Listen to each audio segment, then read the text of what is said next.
Office లో అందరూ నా వెనకాల మాట్లాడుతున్నారు, అందరూ ఒకటైపోయారు, మా ఇంట్లో అందరూ ఒకటైపోయారు, వాళ్ళందరూ ఒకటైపోయారు, నా గురించి మాట్లాడుకుంటున్నారు. ఏం భయపడాల్సిన అవసరం లేదు, ఏమి చింతించాల్సిన అవసరం లేదు.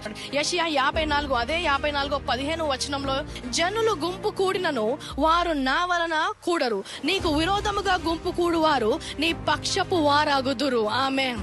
సో నీకు వ్యతిరేకంగా ఎవరైనా గుంపు కూడితే, ఈ saying if they gather I will scatter them. వాళ్ళు గుంపు కూడితే వారిని చెదరగొడతాడు, లేదంటే ఆ గుంపు కూడిన వారే నీ పక్షంగా మారబోతున్నారంట. హల్లెలూయా. ఎవరైతే గుంపు కూడారో యేసు నామములో వారు చెదిరిపోవుదురు గాక. యేసు నామములో ఆ గుంపు నీ పక్షాన పని చేయును గాక. ఆమేన్. క్రీస్తులో ఉన్న వారికి ఈ వాగ్దానాలన్నీ కూడా అవును, ఆమేన్. ఈ రోజు నుంచి ఎలాంటి వార్త విన్నా, ఎవరో నీ గురించి ఏదో అన్నారు, ఎవరో నీకు వ్యతిరేకంగా ఏదైనా చేస్తున్నారు అన్నప్పుడు నువ్వు భయపడాల్సిన అవసరం లేదు. ఒక రోజు ఇజ్రాయెల్ దేశం మీదకి ఇలాగే శపించడానికి బాలాకు బిలాముని తీసుకొని వస్తాడు.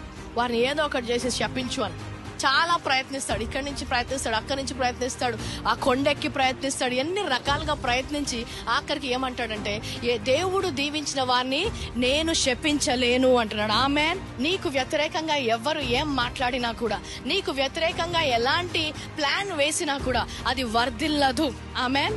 అది నిన్ను తాకదు, అది నిన్ను హాని చేయదు. ఆయన వాక్యంలో ఏది ఎంత మాత్రము నిన్ను హాని చేయదు.